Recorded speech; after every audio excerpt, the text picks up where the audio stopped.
کا مشن ہی یہ ہوتا ہے کہ تبلیغ کرتے رہے، لہٰذا لوط علیہ السلام دعوت دیتے رہے، لیکن دعوت کے نتیجے میں قوم کا رد عمل کیا تھا اللہ نے اس کا بھی ذکر کیا ہے۔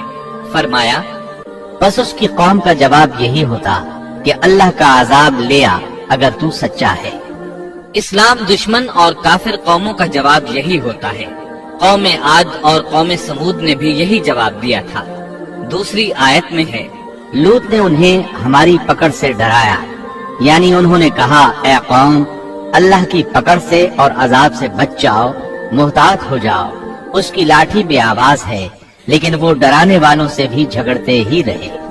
ایک اور آیت میں اللہ فرماتے ہیں اور ان کی قوم سے کوئی جواب نہ بن پڑا بجز اس کے کہ آپس میں کہنے لگے کہ ان لوگوں کو اپنی بستی سے نکال دو، یہ پاک باز بننے کی کوشش کرتے ہیں۔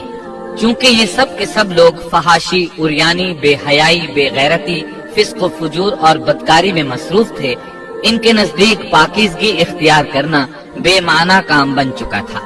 لوط علیہ السلام اور ان کی بیٹیوں کے علاوہ کوئی شخص پاک نہ تھا، سب کے سب غلاظت میں ڈوبے ہوئے تھے۔ چنانچہ انہوں نے لوط علیہ السلام کو اپنی بستی سے نکال باہر کرنے کا فیصلہ کیا۔ کہنے لگے اے لوط اگر تو اپنے اس واعظ و نصیحت سے باز نہ آیا تو ضرور تجھے نکال دیا جائے گا۔ اس پر لوط نے فرمایا میں بھی تمہارے اس گھناونے عمل سے بیزار ہو چکا ہوں۔ چنانچہ لوط علیہ السلام اس موقع پر وہاں سے نکل آئے اور اپنے رب سے یوں دعا گو ہوئے اے میرے پروردگار مجھے اور میرے اہل کو ان کے عمل سے بچا لے اور نجات عطا فرما۔ کتنی ہی آیات میں ہے کہ ان لوگوں نے لوط علیہ السلام کو بستی سے نکالنے کا عزم کر رکھا تھا، اور لوط علیہ السلام اس پوری بستی میں بے یار و مددگار تھے۔ وہاں ان کا کوئی خاندان تو تھا نہیں، لہٰذا گھر میں ہی بیٹھے رہے، دعا کرتے رہے اے پروردگار اس فسادی قوم کے خلاف میری مدد فرما۔ اس دعا سے اس قوم کی ایک اور خصلت معلوم ہوئی، اور وہ یہ کہ وہ فسادی بھی تھے۔ سو اللہ نے دعا قبول فرمائی، فرشتے بھیجے، جبرائیل، میکائیل اور ملک الموت، اور بعض روایات کے مطابق اسرافیل کو بھی ان کے ساتھ بھیجا گیا۔ وہ سب سے پہلے ابراہیم علیہ السلام کے پاس آئے تاکہ انہیں اسحاق علیہ السلام کی بشارت دیں۔ آخرکار یہاں سے فرشتوں نے سدوم کا رخ کیا۔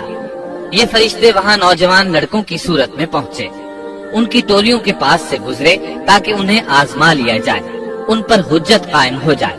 مطلب یہ کہ اللہ تعالیٰ نے فرشتوں سے کہا تھا کہ ان لوگوں کو اس وقت تک ہلاک نہ کرنا جب تک کہ ان کے نبی کو ان پر الزام لگاتے نہ دیکھ لو۔ چنانچہ یہ فرشتے نوجوان اور خوبرو لڑکوں کی صورت میں بستی کے کنارے پہنچ گئے۔ لوط علیہ السلام کی ایک بیٹی بستی سے باہر کنارے پر رہتی تھی۔ جب اس نے انہیں دیکھا تو ڈر گئی۔ اس نے سوچا ہماری قوم کے لوگوں نے اگر انہیں دیکھ لیا تو ضرور ان سے برائی کر کے رہیں گے، اس لیے وہ اپنے والد لوط علیہ السلام کی طرف دوڑی، ان کے پاس پہنچ کر کہنے لگی میں نے چند نوجوان لڑکوں کو دیکھا ہے اور میں ان کے بارے میں خوفزدہ ہوں۔ لوط علیہ السلام جلدی سے ان کی طرف آئے، ان سے پوچھا آپ کیسے آئے ہیں؟ انہوں نے بتایا ہم آپ کے مہمان ہیں۔ لوط علیہ السلام چاہتے تھے انہیں باہر ہی سے دوسری طرف روانہ کر دیں، لیکن جب انہوں نے کہا کہ ہم مہمان ہیں تو وہ انہیں جانے کے لیے نہ کہہ سکے، چنانچہ ان سے بولے اللہ کی قسم زمین کی پشت پر اس سے خبیث اور گندی قوم ہم نے نہیں دیکھی، اور نہ ہی کسی کے بارے میں ایسا معلوم ہوا۔ آپ نے 2 بار، 6 بار اور پھر 4تھی بار بھی ان سے یہی بات کہی تاکہ ان نوجوانوں کو حالات کا علم ہو جائے، وہ بھانپ لیں، لیکن وہ تو فرشتے تھے اور لوط علیہ السلام کی قوم کے خلاف گواہی تلاش کر رہے تھے۔ آخر لوط علیہ السلام انہیں اپنے گھر لے آئے، انہیں بٹھایا۔ لوط علیہ السلام کی بیوی کافر تھی اور قوم کے ساتھ تھی۔ وہ باہر گئی اور اس نے لوگوں کو بتایا کہ اس نے لوط علیہ السلام کے گھر میں ایسے خوبصورت چہروں والے نوجوان دیکھے ہیں کہ زمین پر آج تک ان جیسے کہیں نظر نہیں آئے۔ یہ سنتے ہی وہ سب لوط علیہ السلام کے گھر کی طرف لپکے۔ قرآن کریم میں آتا ہے لوگ جلدی سے اس کی طرف لپکے اور وہ اس سے پہلے فحاشی کے عادی بن چکے تھے۔ ایک جگہ الفاظ ہیں شہر کے لوگ خوش ہوتے ہوئے آئے، وہ اس حد تک فاسق اور فاجر بن چکے تھے کہ خوش ہوتے ہوئے وہاں آئے تاکہ ان خوبصورت لڑکوں سے لذت حاصل کر سکے۔ یہ گھر کے سامنے پہنچ گئے تو لوط علیہ السلام انہیں روکنے کے لیے گھر سے نکلے۔ ان سے فرمایا، اے میری قوم، تمہاری خواہش کے لیے میری بیٹیاں موجود ہیں، یعنی قوم کی عورتیں موجود ہیں۔ نبی قوم کا باپ ہوتا ہے، اس کی بیویاں قوم کی مائیں اور قوم کی عورتیں اس کی بیٹیاں شمار ہوتی ہیں، جیسا کہ سورہ ہود میں آتا ہے۔ کہنے لگے، اے میری قوم، میری یہ بیٹیاں تمہارے لیے پاکیزگی کا باعث ہیں، لہٰذا اللہ سے ڈرو اور مجھے میرے مہمانوں کے بارے میں رسوا نہ کرو۔ کیا تم میں کوئی بھلا شخص موجود نہیں؟ آپ کی بات کے جواب میں انہوں نے کیا جواب دیا؟ قرآن مجید میں آتا ہے، کہنے لگے، لوط، تو جانتا ہے تیری بیٹیوں یعنی قوم کی عورتوں سے ہمیں کوئی سروکار نہیں، ہم جو چاہتے ہیں تمہیں خوب معلوم ہے۔ لوط کہنے لگے، کاش میرے پاس کوئی قوت ہوتی یا میں کسی مضبوط پناہ میں ہوتا۔ لوط علیہ السلام کے پاس کچھ بھی تو نہیں تھا، صرف ان کی اپنی بیٹیاں ان پر ایمان لائی تھی، یہاں تک کہ ان کی بیوی بھی کافر تھی۔ اب ان لوگوں نے گھر میں داخل ہونے کی تیاری کر لی۔ ادھر لوط علیہ السلام نے اپنے تینوں مہمانوں کی طرف دیکھا۔ آپ ان کے لیے فکر مند تھے، لیکن وہ یہ دیکھ کر حیران ہوئے بغیر نہ رہے کہ وہ تینوں بالکل بے فکر بیٹھے تھے۔ اس وقت کی کیفیت اللہ تعالیٰ نے قرآن مجید میں یوں بیان فرمائی ہے۔ لوط کہنے لگے، تم لوگ تو کچھ انجان سے معلوم ہو رہے ہو۔ اس پر وہ کہنے لگے، ہم تو تیرے پاس وہ فیصلہ لائے ہیں جس میں اس قوم کو شک تھا، اور ہم تیرے پاس حق لے کر آ چکے ہیں، اور بے شک ہم سچے ہیں۔ سورۃ العنکبوت میں اللہ تعالیٰ فرماتے ہیں، فرشتوں نے کہا، اے لوط، نہ ڈر اور غم نہ کھا، یقیناً ہم تجھے اور تیرے اہل کو سوائے تیری بیوی کے نجات دیں گے، وہ پیچھے رہ جانے والوں میں سے ہوگی۔ ہم اس بستی والوں پر ان کے گناہوں کے سبب آسمان سے عذاب نازل کرنے والے ہیں۔ انہوں نے یہ بھی کہا، کہنے لگے، اے لوط، ہم اللہ کے بھیجے ہوئے فرشتے ہیں، یہ لوگ تجھ تک نہ پہنچ پائیں گے، یعنی تجھے تکلیف نہیں پہنچا سکیں گے۔ پھر ان میں سے ایک شخص نے اندر داخل ہونے کی کوشش کی۔ جبریل اٹھے، انہیں ایک ایسی ضرب لگائی کہ تمام کے تمام اوندھے ہو گئے۔ اس بارے میں اللہ کا فرمان ہے، انہوں نے لوط کو اس کے مہمانوں کے بارے میں پھسلانے کی کوشش کی تو ہم نے ان کی آنکھیں مٹا ڈالی۔ اللہ تعالیٰ سورۃ القمر میں فرماتے ہیں، بس میرا عذاب اور ڈرانا چکھو۔ وہ دھمکیاں دینے لگے اور واپس جاتے ہوئے کہنے لگے، ہم تجھ سے کل نبٹ لیں گے۔ انہوں نے سزا محسوس بھی کر لی، لیکن پھر بھی توبہ نہ کی۔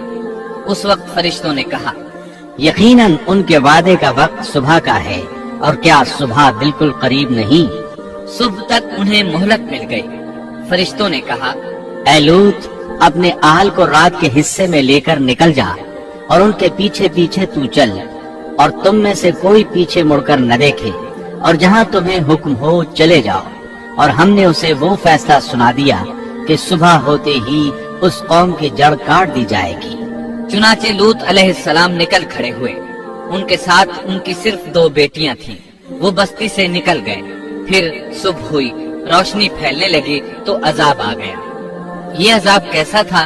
جبریل علیہ السلام آئے، اپنا پر زمین کے نیچے داخل کیا، اس مکمل بستی کو اکھیڑا اور آسمان کی طرف اٹھا کر لے گئے۔